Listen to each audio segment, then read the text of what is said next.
সকলকে জয় যিশু। সকলকে স্বাগত এবং ধন্যবাদ জানিয়ে প্রভুর বাক্য নিয়ে চলে আসলাম আরও একটা সুন্দর দিনে। প্রত্যেকটা দিনের মতন আজকের আরও একটা সময় আমরা প্রভুতে পেয়েছি, সেই জন্য প্রভুকে অসংখ্য ধন্যবাদ দিই যে প্রভু প্রত্যেকটা সময় আমাদের সঙ্গে আছেন, প্রত্যেকটা মুহূর্তে তিনি আমাদের সাথে আছেন। তিনি আমাদেরকে শুনতে পান, আমাদেরকে দেখতে পান, আমাদের প্রতি দৃষ্টি রাখেন। তাই আমরা আমাদের সকল ভুল অপরাধ আমরা যা যা করি প্রত্যেক দিন আমরা যেন প্রভুর কাছে এসে ক্ষমা চাই, কারণ আমাদের অপরাধ তো থেকেই থাকে। প্রত্যেকটা দিন জীবনে চলার পথে আমরা অনেক ভুল কাজ করেই ফেলি, কিন্তু মাথায় রাখতে হবে আমরা যেন সব সময় প্রত্যেকটা মুহূর্তে আমাদের সকল ভুলের জন্য আমরা যেন ক্ষমা চাই এবং প্রার্থনা করে বলবো প্রভু যেন সেই ভুল অপরাধ আমাদের ক্ষমা করে দেন এবং সেই অপরাধ যেন তিনি আস্তে আস্তে আমাদের থেকে সরিয়ে নেন, কারণ আমরা তার বাক্যের প্রতি চলতে চাই। অপরাধ আমাদের দ্বারা হয়েই যায়, কিন্তু প্রার্থনায় থাকো প্রভু যেন সেই অপরাধ থেকে আমাদেরকে দূরে নিয়ে যান, কারণ যেই জায়গায় আমরা আর কিছু করতে পারি না সেই জায়গায় আমরা সব কিছুর ভার প্রভুর ওপরে রাখি। তাই আমরা শুরুর থেকেই সকল ভার প্রভুর ওপরে ছেড়ে দিয়েই আমরা জীবনে চলতে চাই এবং জীবনে চলব। তো আমি বিশ্বাস করি আমরা প্রত্যেকে যতজন এখানে এই মুহূর্তে ঈশ্বরের বাক্য শুনছি আমরা সবাই এক একজন বিভিন্ন প্রান্ত থেকে, কেউ কারোর চেনা জানার মধ্যে নেই, কিন্তু আমরা সবাই প্রভুতে চলছি এবং আমরা প্রত্যেকে মিলে একত্রিত হয়ে প্রভুর গৌরব করছি। আমরা যতজন এই মুহূর্তে ভিডিও শুনছি আমরা বিশ্বাস করি আমরা প্রভুতে সঠিকভাবে আছি এবং আমরা প্রভুতে স্থিরতায় থেকে সুন্দরভাবে এগিয়ে চলছি। তো চলো আজকের ভিডিও শুরু করি, এবং ভিডিও শুরু করার আগে আমি সবাইকে ধন্যবাদ দিতে চাই। তোমরা যারা যারা আমার থেকে ঈশ্বরের বাক্য শুনছো, তোমরা যারা যারা এই মুহূর্তে ঈশ্বরের বাক্য শুনছো, আমি তোমাদের সবাইকে ধন্যবাদ দিতে চাই। কিন্তু দেখো, ধন্যবাদ দিয়েও হয়তো শেষ হবে না, কারণ আমরা কেউই কাউকে একে অপরকে চোখে দেখিনি, আমরা কেউই কাউকে দেখতে পাই না। কিন্তু দেখো প্রভুর দয়া, প্রভুর ইচ্ছা কত সুন্দর, আমরা কিন্তু প্রত্যেকেই প্রভুর উদ্দেশ্যে গৌরব গান করছি। ঈশ্বর এটাই চান আমরা কে কাকে কেমনভাবে দেখলাম, কবে তার দেখা পেলাম, এটা বিষয় নয়, আমরা প্রভুর জন্য সেবা কার্য করছি কিনা, তার গৌরব করছি কিনা, এটাই আমাদের মেন বিষয়। তো চলো আজকের ভিডিও শুরু করি। আজকের ভিডিও বিষয় অলরেডি তোমরা দেখে নিয়েছো। তো আজকের আমি সেই বিষয় বলতে চাই যে দেখো, প্রভু আমাদেরকে বলেন যে অনবরত যাচনা করো। এই অনবরত যাচনা আমরা কিভাবে করব? দেখো, অনবরত যাচনা, এই যাচনা কথার অর্থ কি? কিছু চাওয়া।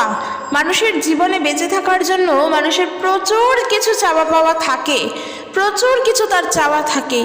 তো ঈশ্বরের বাক্য বলছে কি, আমরা যেন প্রভু যিশুকে বিশ্বাস করি এবং আমরা যেন আমাদের সকল চাহিদার কথা ঈশ্বরের কাছে জ্ঞাত করি। একজন বিশ্বাসীর জন্য আমি বলতে চাই, কেন একজন বিশ্বাসীর জন্য? একজন খ্রিস্ট বিশ্বাসী সেই কিন্তু তার সকল যাচনার কথা খ্রিস্টের কাছে জানাবে। যে প্রভু যিশুকে জানে না এবং যারা অবিশ্বাসী, অর্থাৎ বিশ্বাস করেও প্রভুকে গ্রহণ করতে চায় না, প্রভুকে বিশ্বাসী করতে চায় না, তাদের জন্য কিন্তু তারা কখনোই তাদের চাওয়া পাওয়া সকল কিছু কিন্তু প্রভু যিশুর কাছে জানাবে না। একজন বিশ্বাসী হয়ে আমাদের সমস্যার সময় আমরা যেমন প্রভুর কাছেই বলবো, তারা কিন্তু প্রভুর কাছে বলবে না, তারা কিন্তু প্রভু যিশুর কাছে প্রার্থনাও করবে না। তো সেই জন্য বলছি, প্রভু যিশু যখন বলছে অনবরত যাচনা করো, তখন একজন বিশ্বাসী হয়ে আমাদের জানা উচিত আমরা প্রভু যিশুর কাছে কিভাবে যাচনা করব, কি কি বিষয় নিয়ে কিভাবে চাইব। আমাদের জীবনে বেঁচে থাকার জন্য সব কিছুর দরকার, সব কিছুর দরকার, কিন্তু এই সব কিছুর মধ্য থেকেও যখন আমাদের বিশেষ চাহিদাগুলোর দরকার পড়ে, যেমন আর্থিকতার দরকার পড়ে, খাদ্যের অভাবের জন্য খাদ্যের প্রয়োজন পড়ে, সুখে থাকার জন্য সুখের প্রয়োজন পড়ে, এই যে চাহিদাগুলো, এই চাহিদাগুলো আমাদের মৌলিক চাহিদা, এগুলো আমাদের লাগবে, এগুলো আমাদের রয়েছে। বরং যার নেই সে প্রার্থনা করুক, সে পাবে। কিন্তু জানবে ঈশ্বর শুধুমাত্র এই জিনিসগুলো দেওয়ার জন্যই আমাদের নন। শুধুমাত্র প্রভুর কাছে আমার এই মৌলিক চাহিদাগুলোই বলবো, প্রভু আমাকে সেগুলোই দেবেন, প্রভুর থেকে আমি শুধুমাত্র সেগুলোই নেব, সেটা কিন্তু নয়। কারণ ঈশ্বর আমাদের প্রয়োজনগুলো জানেন। এই যে বললাম, আর্থিকতার সমস্যা কিংবা খাদ্যের চাহিদা কিংবা সুখে থাকার চাহিদা, কিংবা বলো সুন্দরভাবে বেঁচে থাকার চাহিদা, এগুলো আমাদের প্রয়োজন আর চাহিদা কিন্তু আলাদা। প্রয়োজনটা তোমার রয়েছে, এটা তোমার প্রয়োজন, ওটা তোমাকে দেওয়া হবে, ওটা তোমার দরকার। কিন্তু যখন মানুষের চাহিদা থাকে, অর্থাৎ প্রয়োজনের পরেও যখন কারোর কিছু ইচ্ছে থাকে, যখন সেটা সে চায়, তখন সেটা চাহিদা হয়ে যায়। তোমার আজকের খাদ্যের অভাব, আমি তোমাকে খাদ্য দেব, এটা তোমার চাহিদা নয়, ওটা তোমার প্রাপ্য, ওটা তোমার দরকার, ওটা তোমার প্রয়োজন। কিন্তু আজকে তুমি যতটুকুনি খেতে পাচ্ছ, সেটা খাওয়ার পরেও যখন তোমার একটু ভালো কিছু খেতে ইচ্ছে করে, তখন সেটা তোমার চাওয়া হয়ে যায়, তখন সেটা তোমার চাহিদা হয়ে যায়। তো আমি বলতে চাই, প্রভু যিশুর কাছে তুমি তোমার সকল প্রয়োজনীয় জিনিস, সকল চাহিদা তুমি রাখতে পারো, কারণ প্রভু তোমাকে উত্তর দেবেন। কিন্তু তোমাকে জানতে লাগবে, শুধুমাত্র প্রভুতে চলার জন্য আমাদের প্রয়োজনগুলো, আমাদের চাহিদাগুলো জানালেই হবে না। যেটা ঈশ্বর প্রকৃত অর্থে দিতে চান, সেই প্রকৃত অর্থকে আমাদের বুঝতে হবে। আমরা একটা ছোট্ট গল্পের মধ্য দিয়ে জানবো, গল্প ঠিক নয়, একটা শিক্ষা বলতে পারো। লূক লিখিত সুসমাচার তার 10 অধ্যায় 38 পদে, সেখানে দেখো কি বলছে, এরপর প্রভু যিশু এবং তার ডিসাইপলসরা যখন জেরুজালেমের পথে যেতে যেতে এক গ্রামে প্রবেশ করলেন, সেই গ্রামে মার্থা নামে একজন স্ত্রীলোক তাদের সাদর অভ্যর্থনা করলেন। অর্থাৎ প্রভু যিশু এবং তার শিষ্যেরা যাচ্ছেন, আর মার্থার বাড়ি সেই গ্রামে। মার্থা তখন কি করলো, প্রভুদেরকে দেখে তাদের সাদর অভ্যর্থনা করলেন। মরিয়ম নামে একটি তার বোন ছিল, ওই মার্থার একটি বোন ছিল, তার নাম কিন্তু মরিয়ম। এখানে মরিয়ম ভাবে আবার ভেবো না প্রভু যিশুর মায়ের কথা বলা হয়েছে, না, মার্থার বোন মরিয়ম, অর্থাৎ মরিয়ম নামে তার একটি বোন ছিল। তিনি যিশুর পায়ের কাছে বসে তার শিক্ষা শুনছিলেন। কিন্তু খাওয়া দাওয়ার নানা রকম আয়োজন করতে মার্থা খুবই ব্যস্ত হয়ে পড়েছিলেন। খুবই ন্যাচারাল যেটা হয়, বাড়িতে কোনো অতিথি আসলে আগে আমরা চিন্তা করি সে আসলে তাকে কি খেতে দেব, তার খাওয়া দাওয়া নিয়ে তাকে অভ্যর্থনা করার জন্য, তাকে আমন্ত্রণ জানানোর জন্য আমরা ব্যতিব্যস্ত হয়ে পড়ি। সেই রকমই প্রভু এসেছেন, আর মার্থা তখন তার নিজের কাজে, অর্থাৎ প্রভুরা এসেছেন তাদের খাওয়া দাওয়ার ব্যবস্থার কাজের জন্য, তাড়াতাড়ি করে সেই কাজ করতে শুরু করে দিয়েছিল। কিন্তু মরিয়ম, অর্থাৎ মার্থার বোন যে ছিল মরিয়ম, সে কিন্তু প্রভুর পায়ের কাছে বসে প্রভুর শিক্ষা শুনছিলেন। দেখো এরপর কি, এরপর দেখো তিনি যিশুর কাছে এসে বললেন, প্রভু আপনি কি দেখছেন না, আমার বোন সমস্ত কাজ একা আমার ঘাড়ে ফেলে দিয়েছে, ওকে বলুন ও যেন আমায় সাহায্য করে। অর্থাৎ মার্থা সে কিন্তু পরিবারে থেকে প্রভুকে সাদর অভ্যর্থনা করার জন্য তার খাওয়া দাওয়ার ব্যবস্থা করছিল, কিন্তু মরিয়ম তা করেনি। মরিয়ম প্রভুর কাছে বসে প্রভুর শিক্ষা শুনছিল। এই দেখে তখন মার্থা প্রভুকে বলছেন যে, প্রভু আপনি কি দেখছেন না আমি একা হাতে সব সামলাচ্ছি, আমার বোন আমাকে সাহায্য করছে না, ওকে বলুন ও যেন আমায় সাহায্য করে। প্রভু তখন মার্থাকে বললেন কি, দেখো বলছে, মার্থা তুমি অনেক বিষয় নিয়ে বড়ই উদ্বিগ্ন চিন্তিত হয়ে পড়েছো, কিন্তু কেবলমাত্র একটা বিষয়ের প্রয়োজন আছে, তাই মরিয়ম সেই উত্তম বিষয়টি মনোনীত করেছে, যা তার কাছ থেকে কখনো কেড়ে নেওয়া হবে না। এই একটি শিক্ষার মধ্য দিয়েই আমাদের সব কিছু শেখা হয়ে যায়। যখন মার্থা নিজের কাজে ব্যস্ত, কি করে প্রভুকে অভ্যর্থনা করবে, খাওয়া দাওয়ার আয়োজন করছে, সেই কাজে ব্যস্ত, তখন মরিয়ম বসে আছে। আর যখন প্রভুকে মার্থা বললেন যে আমার বোনকে আমাকে সাহায্য করতে বলুন, প্রভু তখন মার্থাকে বললেন যে তুমি অনেক বিষয় নিয়ে উদ্বিগ্ন এবং চিন্তিত হয়ে পড়ে আছো, কিন্তু একটা বিষয়ের প্রয়োজন আছে যেটা তোমার বোন বুঝেছে এবং তোমার বোন সেই বিষয়টাই বেছে নিয়েছে, তাই যেটা ও পেয়েছে ওর কাছ থেকে আর কেড়ে নেওয়া হবে না। বোঝো একবার, আমাদের চাহিদাগুলো আমরা প্রভুর কাছে রাখি, যে প্রভু আমার এটা দরকার, আমার ওটা দরকার, তুমি দাও, আমার দরকার। প্রভু আমাকে বলেছেন, আমাদেরকে বলেছেন, আমরা অনবরত যত যাচনা করি, আমরা আমাদের চাহিদাগুলোর কথা প্রভুর কাছে রাখি, কিন্তু একবারও কি চিন্তা করি যে প্রভু আমাদের জন্য কোনটা বিশেষ করে দিতে চান? আর সেই জিনিসটাই মরিয়ম বুঝতে পেরেছে, আর সেই কারণের জন্য মরিয়ম প্রভুর শিক্ষাই শুনেছে, প্রভুর কথাই শুনেছে, এবং মরিয়ম যা পেয়েছে প্রভু বলেছেন তার কাছ থেকে আর তা কেড়ে নেওয়া হবে না। দেখো এমনভাবেই বলেছে যে কেড়ে নেওয়া হবে না, যে শুধু এটাই নয়, বলছে কখনোই কেড়ে নেওয়া হবে না। তাই আমি সকলের উদ্দেশ্যে বলতে চাই যে দেখো, সাংসারিক চিন্তা ভাবনা, সাংসারিক প্রয়োজন, দৈনন্দিন জীবনের নিত্য প্রয়োজনীয় জিনিস আমাদের দরকার, আমাদের লাগবে। তাছাড়া আমরা বাঁচবো না, আমাদের প্রয়োজন, আমাদের চাহিদাও আছে। কিন্তু এই সকল কিছু চাহিদার ঊর্ধ্বে চাহিদা হলো ঈশ্বরকে বোঝা, তাকে জানা, তার জন্য আকাঙ্ক্ষিত হওয়া, তার জন্য চিন্তিত হওয়া। এই যে আত্মিক ক্ষুধা, এই আত্মিক ক্ষুধা একমাত্র নিবারণ করতে পারেন প্রভু ঈশ্বর। তাই তোমার আত্মিক ক্ষুধা যদি থাকে, তার জন্য প্রভুর কাছে প্রার্থনা করো। কারণ তুমি দৈনন্দিন জীবনের ক্ষুধা সে তোমার আসবে, তুমি নিবারণ করলে আবার সেই ক্ষুধা তোমার লাগবে, তখন আবার চাহিদার জন্য প্রার্থনা করতে হবে। কিন্তু তোমার আত্মিক ক্ষুধার জন্য তুমি যদি একবার প্রার্থনা করো এবং প্রভু সেই খাদ্য যদি পেয়ে যাও, তোমার আর কোনোদিনও খিদে পাবে না, বরং তোমার কাছ থেকে তা কেড়ে নেওয়াও হবে না। তাই প্রত্যেক বিশ্বাসী ভাই বোনদের উদ্দেশ্যে বলছি, প্রভু যখন বলেন অনবরত যাচনা করো, তখন আমরা শুধুমাত্র আমাদের নিজেদের বিষয়গুলোকে নিয়ে যাচনা করব না। যেগুলো আমাদের দরকার, যেগুলোর প্রয়োজন, যেগুলো চাহিদা, শুধুমাত্র সেইগুলোকে নিয়ে আমরা যেন যাচনা না করি, বরং যেইগুলো আমরা জগতের থেকে পাবো না। যেমন কি বলতে চাই আমি, দেখো তোমার আজকের হয়তো পয়সার দরকার, তুমি যদি বাইরে বেরো, বাইরে বিভিন্ন কাজ আছে, বিভিন্ন ভালো ভালো কাজ আছে, তুমি খেটে পরিশ্রম করে তুমি রোজগার করতে পারবে, তুমি অর্থ ইনকাম করতে পারবে এবং তার ফলে তুমি সুখে শান্তিতে হয়তো খেয়ে পরেও বেঁচে থাকতে পারবে। কিন্তু তোমার যে আত্মিক ক্ষুধা, সেই ক্ষুধা নিবারণের জন্য তুমি কিন্তু অর্থ রোজগার করতে পারবে না। তুমি কিন্তু জগতের কাছে গিয়ে তুমি পয়সা ইনকাম করে তোমার সেই ক্ষুধা তুমি নিবারণ করতে পারবে না। তার জন্য দরকার ঈশ্বরের সঙ্গে যুক্ত থাকা, কারণ ওই ক্ষুধা একমাত্র ঈশ্বরে নিবারণ করবেন।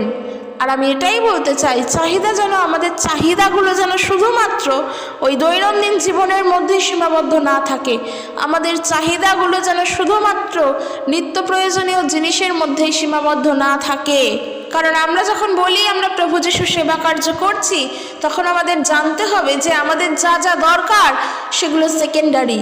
কারণ দেখো, বিশ্বাসীদের জীবন দেখবে, যারা কিনা প্রভুর সেবা কার্য করছে, আমরা তো অত মানুষকে দেখি না, কিন্তু সত্যিকারের যারা প্রভুর জন্য সমর্পিত, যারা প্রভুর জন্য লড়াই করছে, এখনো পর্যন্ত তাদের জীবনযাপন দেখবে, হয়তো সন্ধেবেলা কি খাবে বা রাত্রের খাবারটা কি খাবে সেইটুখানির জন্য তাদের অর্থ নেই, ওইটুকুর জন্যও হয়তো তাদের কাছে পয়সা নেই। একজন খ্রিস্ট বিশ্বাসীর জীবন পায়ের ওপরে পা তুলে আয়েশ করে বসে কাটানো নয়, ঠান্ডা ঘরে বসে হাওয়া গায়ে হাওয়া খেয়ে আমি বলবো প্রভু যিশুকে আমি বিশ্বাস করি, ওটা খ্রিস্ট বিশ্বাসীর জীবন নয়। যারা সত্যিকারের, ওই যে বললাম, যারা প্রভুতে সত্যিকারের সমর্পিত, তারা প্রভুতে যে চলছে, তারা সকালবেলা খেলে সন্ধ্যেবেলা জানে না তারা কি খাবে, জানে না রাত্রের ডিনার তারা কোথা থেকে করবে, আদৌ করতে পারবে কি না, কিন্তু তারা প্রভুর জন্য সমর্পিত। তাহলে বলো, তাদের কি জীবনে কোনো চাহিদা নেই? তারাও তো জানে যে প্রভু বলছেন অনবরত যাচনা করো, তারাও তো জানে তাদের কি কোনো প্রয়োজন নেই, তাদের কি কোনো চাহিদা নেই? অবশ্যই আছে, কিন্তু তাদের জীবনে চাহিদাগুলো, প্রয়োজনগুলো দৈনন্দিন জীবনকে ঘিরে নয়, নিত্য প্রয়োজনীয় জীবনকে ঘিরে নয়। তারা জানে কোনটা চাইলে আমি কোনটা পাবো। ঠিক যেমন মার্থা মরিয়মের বিষয় প্রভু বলছেন মরিয়মকে, যে মরিয়ম যা পেয়েছে তা কখনো তার কাছ থেকে কেড়ে নেওয়া হবে না, বরং তিনি মার্থাকে বললেন যে তুমি বড়ই অনেক বিষয় নিয়ে উদ্বিগ্ন এবং চিন্তিত হয়ে পড়েছো, সাংসারিক জীবন নিয়ে, আজ কি খাবো কাল কি খাবো সেই জিনিস নিয়ে বড়ই চিন্তিত হয়ে পড়েছো, অনেক বিষয় নিয়ে উদ্বিগ্ন হচ্ছ, কিন্তু কেবলমাত্র একটা জিনিসেরই তোমাদের প্রয়োজন আছে, একটা বিষয়েরই প্রয়োজন আছে, আর তা হলো প্রভুর শিক্ষা, প্রভুর বাক্য, প্রভুর উপদেশ, প্রভুর বাণী, প্রভুর খাদ্য, অর্থাৎ প্রভু যিশু, তিনি আমাদের জীবন খাদ্য। তার মানে কি দাঁড়ালো? যার জীবনে প্রভু যিশু আছে তার জীবনে খাদ্যের প্রয়োজন নেই, তার জীবনে খাদ্যের অভাব ঘটবে না, কারণ আমাদের সাহায্য তার থেকেই আসবে। তাই একজন বিশ্বাসীর জীবন কখনো আমরা যেন মনে না করি, আমাদের এরকম চিন্তাও অনেক আসে, আমরা এই কারণের জন্য উদ্বিগ্ন হয়ে পড়ি যে দেখো যে আমি যদি একটু ওইভাবে পড়াশুনো করতাম, আজকের আমি তার মতন কত সুন্দর থাকতে পারতাম। 3তলা বাড়িতে থাকে, 3টে ঘরেই এসি, 4টে ঘরে টিভি, সুন্দর পাখা। একসময় সেও কষ্ট করেছে, কিন্তু আজ সে সুখে শান্তিতে জীবন কাটাচ্ছে। আর আমি আমার পড়াশোনাই করছি, আমি প্রভু যিশুকে বিশ্বাস করি, ওখানেই থাকি। আমিও তার মতন হলে হতে পারতাম। এই যে চিন্তাগুলো আসে, আর তখন মনে হয় আমিও যদি একটু ওরকম সুখে থাকতে পারতাম। সকলের আসে এই উদ্বিগ্নতা, এই চিন্তা হওয়া আমাদের সবার মধ্যে আসে। কিন্তু আমরা কি তারপরে মনে করি যে না, সে হয়তো 3তলা বাড়িতে গিয়ে পৌঁছেছে, সে হয়তো 3টে ঘরে এসির মধ্যে থাকে, কিন্তু আমি যার কাছে আছি আমার আর কোনো কিছুর দরকার নেই। চিন্তা কি করি? করতে হবে। আমরা যেন ওই সমস্ত বিষয়গুলো নিয়ে উদ্বিগ্ন না হয়ে পড়ি যে আমার ভবিষ্যৎ কোথায় যাবে। আমাকে প্রভু বলছেন অনবরত যাচনা করো, মানে আমি সবসময় চাইবো আমার ভবিষ্যৎ যেন ভালো হয়, আমার ভবিষ্যৎ যেন ভালো হয়। আরে বাবা, তোমার কি প্রভুর ওপরে বিশ্বাস নেই? তুমি যখন বারবার বলছো তোমার ভবিষ্যৎ যেন ভালো হয়, ভবিষ্যৎ যেন ভালো হয়, তুমি কি প্রভুর ওপরে এতটুকুনি ধৈর্য ধরতে পারো না? তুমি কি প্রভুর ওপরে এতটুকুনি বিশ্বাস করতে পারো না যে প্রভু আছেন তোমার জীবনে, তিনি তোমাকে বলছেন সব কিছু দেবেন? তার মানে তুমি শুধু বিশ্বাসটা রাখো, শুধু ধৈর্য ধরো, অপেক্ষা করো, চিন্তিত হইও না, উদ্বিগ্ন হইও না। এই বিশ্বাসটুকুনি কি আমাদের নেই প্রভুর প্রতি? যদি না থাকে তাহলে আনতে শেখো। 3তলা বাড়িতে থাকলাম না মানে আমার কষ্ট হলো, ভবিষ্যতে আমি 4টে এসিওয়ালা ঘরে থাকলাম না বলে আমার দুঃখ হলো, ওর জীবন অনেক সুন্দর হয়েছে বলে আমার কষ্ট হলো। এই সমস্ত দুঃখ, কষ্ট, চিন্তাকে আজ জীবন থেকে ছুটি করে দাও। কারণ তোমার জীবনে প্রভু যিশু আছেন, তাদের জীবনে কিন্তু খ্রিস্ট নেই, কারণ তারা খ্রিস্টকে জানে না। তাদের কাছে গিয়ে বলার পরেও হয়তো তারা শোনেনি, তারা জানতে চায়নি। তাহলে সুখী ব্যক্তি কে? যার সঙ্গে ঈশ্বর আছেন সেই হলো সুখী ব্যক্তি। কেন বললাম ঈশ্বর আছে? এখানেও হয়তো বলতে পারো যে তাহলে কি তাদের সঙ্গে ঈশ্বর নেই? হ্যাঁ, প্রভুর আশীর্বাদ তাদের সঙ্গেও আছে, কিন্তু তারা ঈশ্বরের সন্তান নয়। ঈশ্বরের সন্তান ঈশ্বরের বাক্য অনুসারে সেই যে প্রভু যিশুকে বিশ্বাস করে তাকে গ্রহণ করবে, যে প্রভু যিশুকে বিশ্বাস করবে, প্রভু তাকে ঈশ্বরের সন্তান হওয়ার অধিকার দেবে।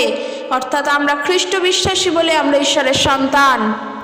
যে খ্রিস্টকেই বিশ্বাস করবে না সে কি করে ঈশ্বরের সন্তান হবে? সে তো ঈশ্বরকেই জানতে পারবে না, কারণ প্রভু যিশুকে না জানলে ঈশ্বরকে জানা সম্ভব নয়। তোমরা বলতেই পারো আমি হয়তো আমার নিজের কথা প্রচার করছি, একেবারের জন্য না, আমি ঈশ্বরের বাক্য প্রচার করছি। এখানে আমি আমার নিজের ধর্মকে প্রতিষ্ঠা করছি না, প্রভু যিশুকেও প্রতিষ্ঠা করছি না। যা সত্য আমি তাই বলছি। তো যেটা বলছিলাম যে আমাদের সমস্যাগুলো, আমাদের চাহিদাগুলো যেন অনেক বড় না হয়ে যায়।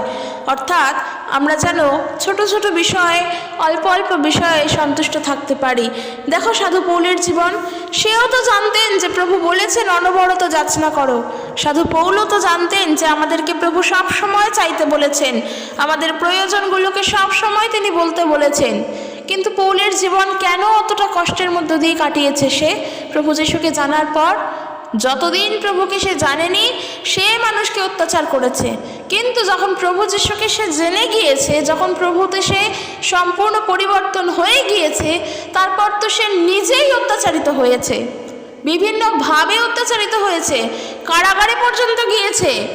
আমরা যদি দেখি 2 করিন্থীয়দের 6 অধ্যায়, সেখানেই আমরা পাবো, সেখানেই পৌল বলছেন, দেখো আমরা সব সময় নিজেদের ঈশ্বরের সেবক বলে প্রমাণ করি, আমরা ধৈর্যের সঙ্গে দুঃখ ভোগ করে সব রকম কষ্ট ও নির্যাতন সহ্য করেছি। আমাদের মারধর করা হয়েছে, নির্যাতন সহ্য করেছি, কারাগারে দেওয়া হয়েছে, মারমুখী জনতার সামনে আমাদেরকে দাঁড়াতে হয়েছে, কত রাত না ঘুমিয়ে কাটিয়েছি, এমনকি অনাহারেও কত দিন কেটেছে। কিন্তু এত কিছু থাকা সত্ত্বেও আমরা আমাদের জীবনের পবিত্রতা, জ্ঞান, ধৈর্য, স্নেহ, মমতা, পবিত্র আত্মা, প্রকৃত ভালোবাসা ও সত্যের প্রচার দ্বারা এবং ঈশ্বরের পরাক্রমের দ্বারা আমরা কিন্তু পবিত্রের পথ থেকে আমরা সরিনি, কারণ আমরা ঈশ্বরের সেবক। এই হলো ঈশ্বরের সেবকের প্রকৃত পরিচয়। তাই আমি খ্রিস্ট বিশ্বাসী, প্রভু আমার চাহিদা পূরণ করেন, আমার যা দরকার আমি প্রভুর থেকে চাইব। এই প্রার্থনা আমরা হয়তো সব সময় করি, আমরা বিভিন্ন প্রচারকের থেকে শুনেও এই প্রার্থনা করি, তারা এমনও প্রচার করে যে হতে পারে আজকে তোমার জীবনে দুঃখ, হতে পারে আজকে তোমার জীবনে এত এত কষ্ট, হতে পারে অনেক বিষয় নিয়ে তুমি চিন্তিত উদ্বিগ্ন, সব কিছুর ভার প্রভুর ওপরে ছাড়ো, প্রভু তোমাকে পূরণ করবেন। হ্যাঁ, অবশ্যই তারা ঠিকই বলেন, কিন্তু আগে এটা জানা দরকার আমাদের জীবনটা শুধু দুঃখ কষ্ট নিয়েই নয়।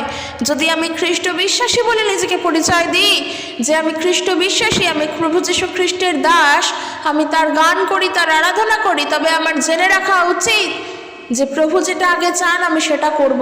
তিনি চান আমি যেন সব সময় নিজের জীবনের দুঃখ কষ্টগুলোকে বড় করে না দেখি। তিনি চান আমরা যেন সব সময় তার শিক্ষাকে শোনার চেষ্টা করি। আমাদের মধ্যে সেই আত্মিকতার খিদে যেন থাকে যা তিনি পূর্ণ করবেন।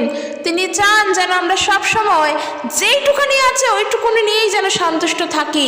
ওই আমার বেশি চাই, আমার আরও একটু চাই, আমি আরও একটুখানি ইনকাম করলে আমি আরও একটু খুশি থাকতে পারবো। প্রভু যিশু থেকে কোথায় আমাদের রোজগার হয়? যারা খ্রিস্টের সেবা কার্য করে থোড়ি কি তাদের পকেট ভর্তি থাকে? তারা তো গরিব হয়।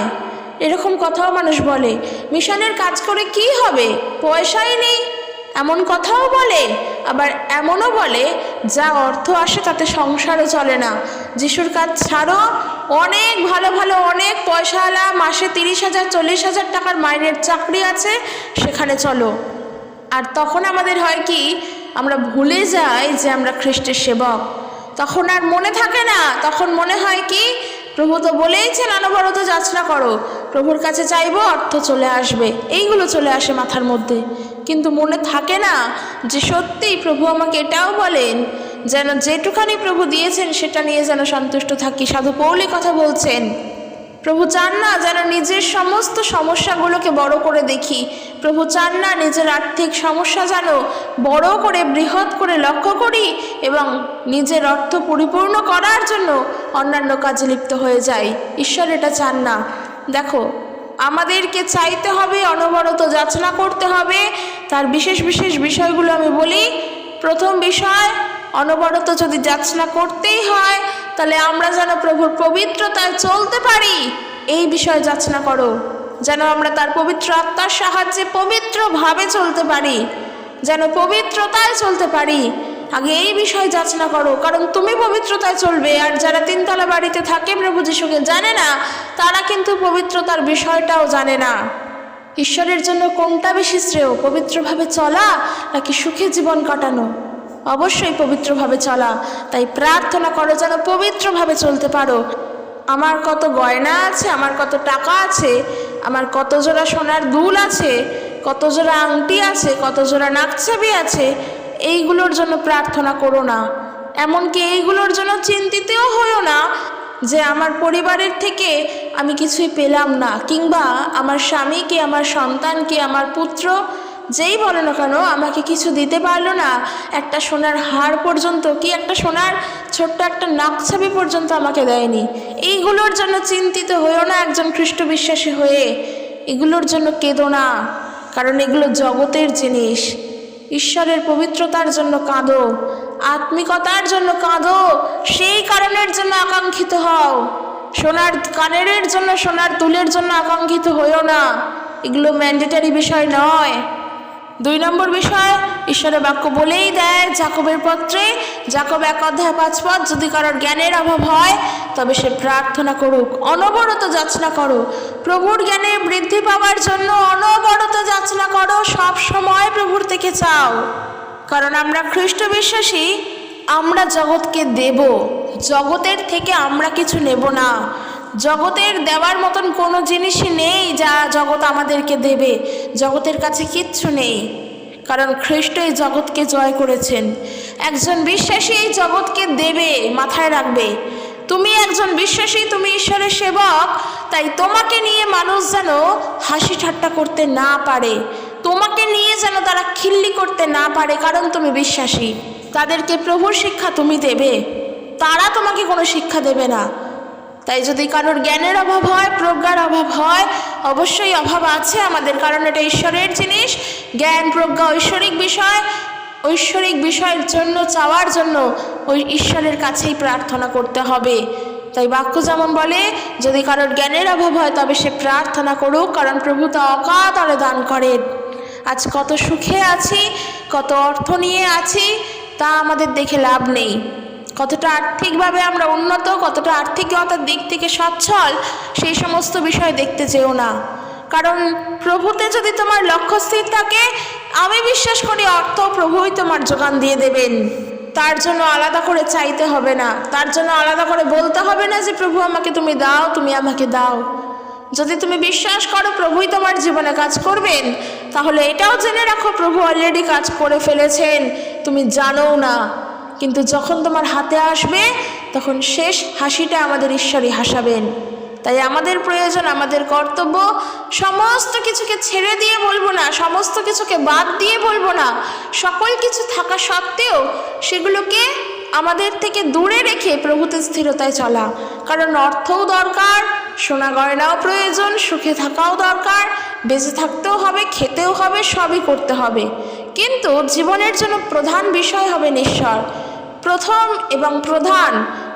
এবং প্রধান বিষয় হবে ঈশ্বর। ওগুলো আমাদের সাইডে, ওগুলো না হলেও চলে যাবে, কিন্তু ঈশ্বর না হলে চলবে না। ঠিক এমন মনোভাবটা রাখো। কিন্তু আমরা কি করি? আমরা মনে করি ঈশ্বর না হলে চলে যাবে, কিন্তু যদি অর্থ না থাকে, সোনাদানা না থাকে, পেটে খাদ্য দিতে পারবো না, বেঁচে থাকতে পারবো না, আমরা এগুলো চিন্তা করি। অবশ্যই এগুলো ঠিকও চিন্তা করি, কিন্তু আবার এটাও জেনে রাখো তোমার খাদ্য খেয়েই যে তুমি শুধুমাত্র বেঁচে থাকবে এমনটাও নয়।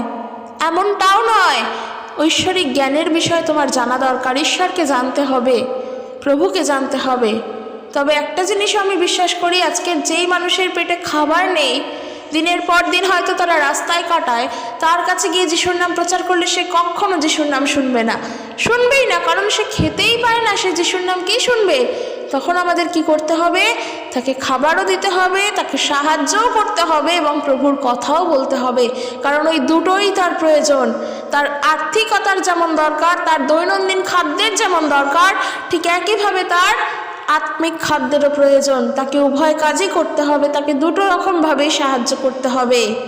কিন্তু যারা আমরা শুধু খেয়েই বেঁচে থাকি, কিন্তু প্রভুর নাম শুনতেও চাই না, আমাদের জন্য বলছি, শুধুমাত্র খেয়ে পড়ে বেঁচে থাকলেই চলবে না, সুখে শান্তিতে কাটালেই চলবে না, প্রভু যিশুকে জানতে হবে।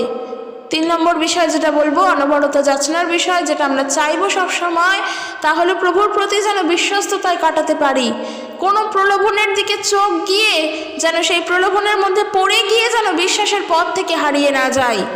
কারণ প্রলোভনে হয়তো আমরা পড়লাম, প্রলোভনে পড়েও গেলাম, প্রলোভন চলেও আসলো জীবনে, এবং প্রলোভনে পড়ে গিয়ে যদি আমরা প্রভুর বিশ্বাসের পথ থেকে হারিয়ে যাই, প্রলোভন আমার জীবন থেকে কিন্তু কেটেও যাবে, চিরকাল থাকবে না।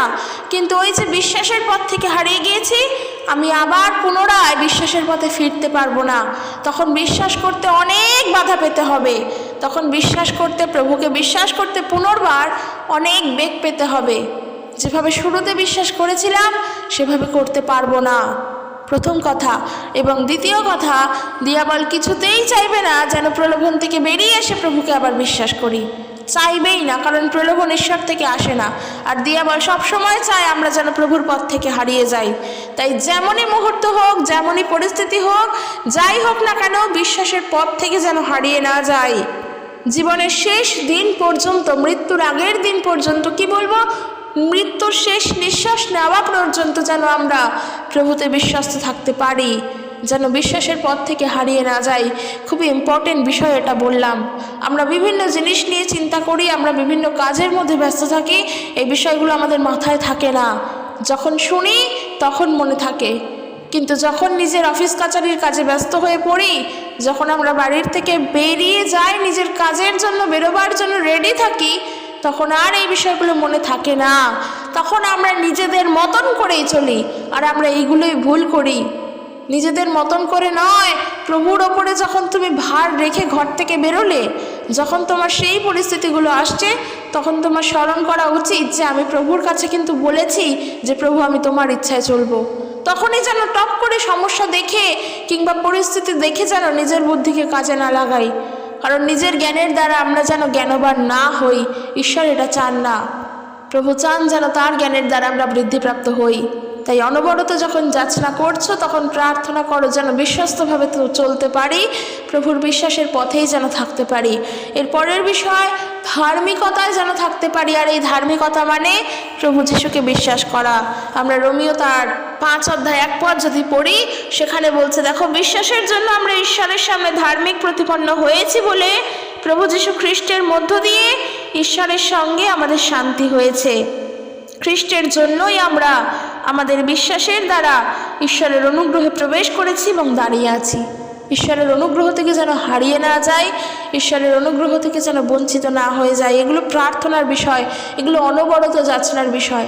কারণ এখন আমরা ঈশ্বরের অনুগ্রহের আন্ডারে খ্রিস্টকে বিশ্বাস করেছি, ঈশ্বরের অনুগ্রহকে পেয়েছি, তার জন্য আমরা ঈশ্বরের সামনে ধার্মিক প্রতিপন্ন হয়েছি। তাই আমরা এই জায়গা থেকে যেন হারিয়ে না যাই। আমাদের লক্ষ্য যদি প্রভু থাকেন, যে আমি যা করব প্রভুর জন্য, প্রভুই আমার উদ্দেশ্য, প্রভুই আমার গন্তব্যস্থল, খ্রিস্টের পথে দৌড়ানোর জন্যই আমি সব করছি, আমি আর অন্য কোনো বিকল্প ব্যবস্থা ভাবতেও পারি না, প্রভুর জন্যই সব করব, যদি এই চিন্তাধারা আমাদের থাকে, দেখবে আমরা প্রভুতে সঠিকভাবে চলতে পারছি। কেন বলছি? তখন যা করব, চিন্তা করব, তার আগে প্রার্থনা করে করব যে প্রভু আমি তোমার জন্য সব কিছু করতে চাই, তাই এই কাজটা আমার জন্য সঠিক যদি হয় তবেই তুমি আমার জীবনে করাও। তখন আমরা প্রার্থনা করে করব। তাই বিশ্বাসী ভাই বোনদের উদ্দেশ্যে বলছি, অনবরত যাচনা করার মধ্যে হলো এইটাই যে আমি যেন সব সময় প্রভু সেবা করতে পারি। এইটাই সেবা করা মানে গান করা, বাইবেল পড়া, প্রার্থনা করা, প্রচার করা, সবই তো ঠিক, কিন্তু নিজে যদি পরিবর্তন না থাকি, এই জিনিসগুলো যদি মাথায় না থাকে, তাহলে এই সমস্ত সেবা করেও অর্থহীন হয়ে পড়ে। প্রভুর গান গেয়েও তা অর্থহীন হয়ে পড়ে। সম্পূর্ণ অর্থহীন হবে বলবো না, কারণ আমরা প্রভুর জন্য গান করছি, প্রভু শুনছেন, উত্তর প্রভুই দেবেন। সম্পূর্ণ অর্থহীন হবে না, কিন্তু পরিবর্তিত জীবনটা তো প্রয়োজন খ্রিস্টেতে। তাই আমরা প্রার্থনা করব, অনবরত যাচনা করব। যাচনা করার অনেক বিষয় থাকে, কিন্তু আমাদেরকে মাথায় রাখতে লাগবে যেন আমরা প্রভুতে সমর্পিতভাবেই এগোতে পারি, বিশ্বস্ততায় চলতে পারি, ধার্মিকতায় চলতে পারি, পবিত্রতায় চলতে পারি, এবং আমরা জানি প্রভু আমাদের সঙ্গে, আমাদের আর কোনো চিন্তার কারণ নেই। আমি কোন বাড়িতে গিয়ে পড়লাম, কততলা বিল্ডিংয়ে থাকলাম, কত সোনা গয়না রইল, কত নতুন নতুন গয়না বানালাম, এগুলো কিন্তু বিষয় নয়। সুখে থাকার জন্য এগুলো বিষয়, কিন্তু সেই সুখ সাময়িক। ঐশ্বরিক সুখে থাকার জন্য, ঈশ্বরেতে সুখে থাকার জন্য অলংকারের দরকার। আর সেই অলংকার হবে তোমার সৎ জীবনযাপন, সত্য পথে চলা, পবিত্রতায় চলা। এই অলংকারে ভূষিত হও। মাথায় খোপা করে তাতে স্বর্ণ চিরুনি লাগিয়ে, তাতে সোনার ফুল দিয়ে, গলায় সোনার নেকলেস পরে কখনো অলংকারে ভূষিত হয়ে সেই জীবনে তুমি সুখ পেলেও তা খুবই সাময়িক। হয়তো সেই সোনা এক সময় ক্ষয়ে যাবে, না হলে চুরি হয়ে যাবে, তারপর আবার তুমি একটা নতুন কিছু বানিয়ে নেবে। কিন্তু তুমি যদি সৎ জীবনযাপন করো, তা তোমার কখনো চুরি হবে না, আর কখনো তোমার থেকে তা কেড়ে নেওয়া হবে না। তাই খ্রিস্টেতে অলংকারে সজ্জিত হও, কিন্তু সেই অলংকার যেন সত্যেরই হয়। তো চলো সব সময় যেন এই বিষয়গুলোকে নিয়ে আমরা প্রভুর কাছে প্রার্থনা রাখতে পারি, কারণ এগুলো আমরা জগতের থেকে পাবো না, প্রভুই দেবেন আমাদেরকে। আমরা বিশ্বাস করি, আমরা তার কাছে প্রার্থনা করি এবং আমরা উত্তর তার কাছ থেকেই পাই। তো চলো আজকের ভিডিও এখানে শেষ করছি। ভিডিওটি কেমন লাগলো জানিও, যদি ভালো লাগে অবশ্যই লাইক কমেন্ট করে দিও, অবশ্যই জানিও, আর ভিডিওটি প্লিজ শেয়ার করে দিও। ঈশ্বর তার আপন বাক্যের দ্বারা প্রত্যেককে আশীর্বাদ যুক্ত করুক। জয় যিশু, প্রেজ দ্য লর্ড।